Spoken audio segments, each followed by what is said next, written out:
Assalamualaikum warahmatullahi wabarakatuh. Pertama-tama, marilah kita panjatkan puji dan syukur kita atas kehadirat Allah Subhanahu wa Ta'ala, karena berkat rahmat dan hidayahnya lah kita dapat mendengarkan ceramah ini. Salawat serta salam marilah kita curahkan kepada baginda Nabi Muhammad SAW beserta keluarga dan sahabatnya. Semoga kita semua kelak mendapatkan syafaatnya. Amin ya rabbal alamin. Dalam kesempatan kali ini, izinkanlah saya sedikit mengulas mengenai pernikahan. Tentunya teman-teman sekalian sudah pernah mendengar apa itu pernikahan. Nah, pernikahan di sini merupakan salah satu momen istimewa di mana dalam kehidupan manusia di dalamnya berkaitan dengan perubahan hidup manusia untuk bisa menjadi manusia yang lebih dewasa dalam penyempurnaan imannya. Rasulullah SAW pernah bersabda, "Wahai para pemuda, siapa saja di antara kamu sudah mampu, baik itu lahir maupun batin, untuk berkeluarga, maka menikahlah. Sesungguhnya hal itu lebih memelihara pandangan mata dan memelihara kehormatan. Barang siapa yang belum mampu untuk berkeluarga, dianjurkan baginya untuk berpuasa, karena hal itu akan menjadi pelindung dari segala perbuatan memperturutkan syahwat." Hadis riwayat muttafaq alaih. Kemudian Rasulullah bersabda lagi, menyeru kepada umatnya yang telah mampu secara fisik dan mental untuk segera melangsungkan pernikahan.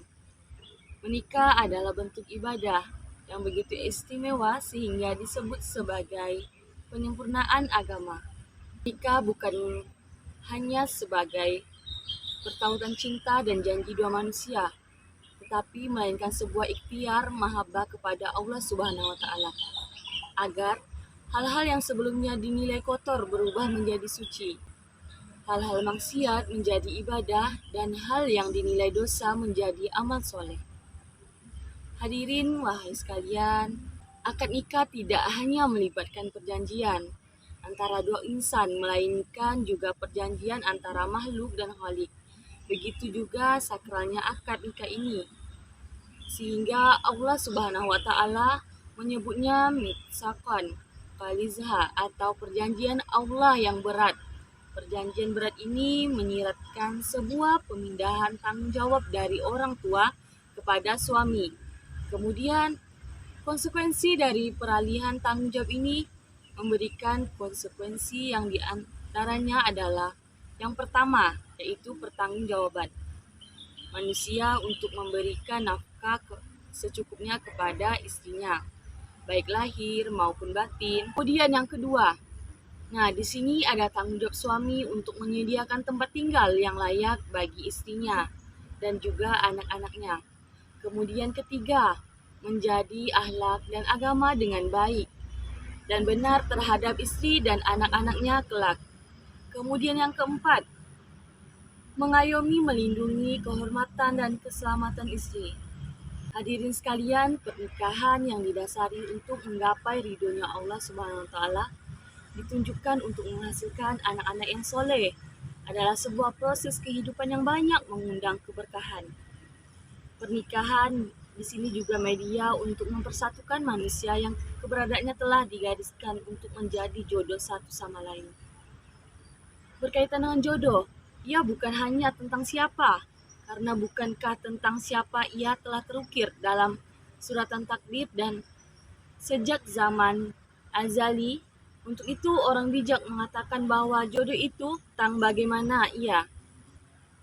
bagaimana cara kita menjemput jodoh, apakah sesuai dengan jalan yang diridhoi Allah atau dengan cara yang berseberangan dengan jalannya Allah, sehingga akhirnya apakah ia terulur penuh dengan keridhaan atau penuh dengan kemurkaan. Hadirin yang dirahmati Allah, tentunya kita tahu yang baik untuk yang baik pula, maka urusan jodoh dan pernikahan adalah tentang perbaikan diri dengan tekad penuh untuk selalu berada di jalannya.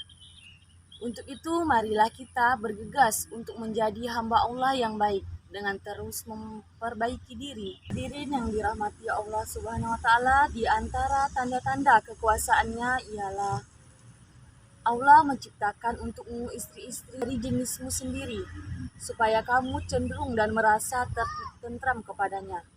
Dan Allah juga jadikan bagimu cinta dan kasih sayang. Sesungguhnya yang demikian itu benar-benar terdapat tanda-tanda bagi orang-orang yang berpikir. Quran Surah Ar-Rum ayat 21. Kemudian dalam hadis Tirmizi dari Abu Hurairah, Rasulullah pernah bersabda, 3 golongan yang berhak ditolong oleh Allah. Yang pertama yaitu pejuang di jalannya Allah. Kemudian mukatib, yaitu budak yang membeli dari tuannya. Kemudian yang mau melunasi pembayarannya, dan orang menikah karena mau menjauhkan dirinya dari yang haram. Pernikahan di sini dalam pandangan Islam bukan hanya merupakan bentuk formalitas saja, tetapi hubungan suami istri atau pemenuhan kebutuhan fitrah insan semata. Pernikahan atau perkawinan dalam pandangan Islam bukan hanya merupakan formalisasi hubungan suami istri atau pemenuhan kebutuhan fitrah insan semata, tetapi lebih dari itu, merupakan amal ibadah yang kemudian disyariatkan. Meskipun upacara yang sakral itu tidak bisa dipisahkan dari statusnya sebagai ibadah, namun dalam pelaksanaannya seringkali tampil dalam tata cara yang berbeda-beda, bahkan cenderung didominasi adat istiadat setempat yang merusak nilai ibadah itu sendiri. Merupakan kewajiban bagi setiap muslim untuk memahami seluruh aspek peribadatan dalam Islam, khususnya dalam masalah pernikahan. Apa pula hikmah dan rahasia di baliknya, serta bagaimana etika penyelenggaraan pernikahan itu. Insya Allah akan diberkati Allah Azza wa Jalla, bisa bebas dari aktivitas yang menyimpang dari ajaran Islam. Kemudian lebih tegas diperintahkan oleh Rasulullah Sallallahu Alaihi Wasallam kepada kaum muda yang sudah memiliki kesiapan, hendaknya segera menikah tanpa harus banyak berpikir-pikir dan menunggu-nunggu, karena nikah itu perbuatan yang mulia dan disukai oleh Allah Subhanahu wa taala. Wahai para pemuda, barang siapa di antara kamu telah mampu menikah, hendaklah ia nikah. Sesungguhnya dengan demikian akan lebih menundukkan pandangan mata dan lebih leluasa menjaga kemaluannya. Barang siapa yang tidak sanggup, maka sebaiknya berpuasa saja. Sesungguhnya ia akan menciptakan keseimbangan. Hadis riwayat Muslim. Manakala seseorang telah beristri, telah menyempurnakan separuh dari imannya, maka takutlah kepada Allah untuk menyempurnakan separuh yang lain. Hadis riwayat Baihaqi. Memang pernikahan merupakan kebutuhan setiap insan yang tidak mungkin dihindari. Seiring dengan kebutuhan biologis manusia, maka tumbuh pula dorongan seksualnya. Jika hal tersebut tak tersalurkan pada hal yang benar, akan menimbulkan bencana sosial maupun kemanusiaan. Karena itu, Islam sebagai agama yang fitrah berikan jalan keluarnya secara sempurna. Hadirin sekalian, sesungguhnya hubungan kasih sayang antara pria dan wanita merupakan masalah urgen yang harus ditata. Dari lembaga pernikahan merupakan aturan yang mesti dipatuhi oleh setiap muslim. Pernikahan dalam Islam bukan sekadar sarana formalisasi kebutuhan. Rasul yang mulia pernah berkata bahwa istri yang baik ialah yang membahagiakanmu saat kamu memandangnya, mematuhimu kalau kamu menyuruhnya, dan memelihara kehormatan dirinya dari hartamu bila kamu tidak ada di sisinya. Rasul bersabda bahwa surga terletak di bawah telapak kaki kaum ibu. Maka, apakah rumah tangga yang Anda bangun hari ini akan menjadi surga atau neraka? Tergantung kepada Anda sebagai ibu rumah tangga.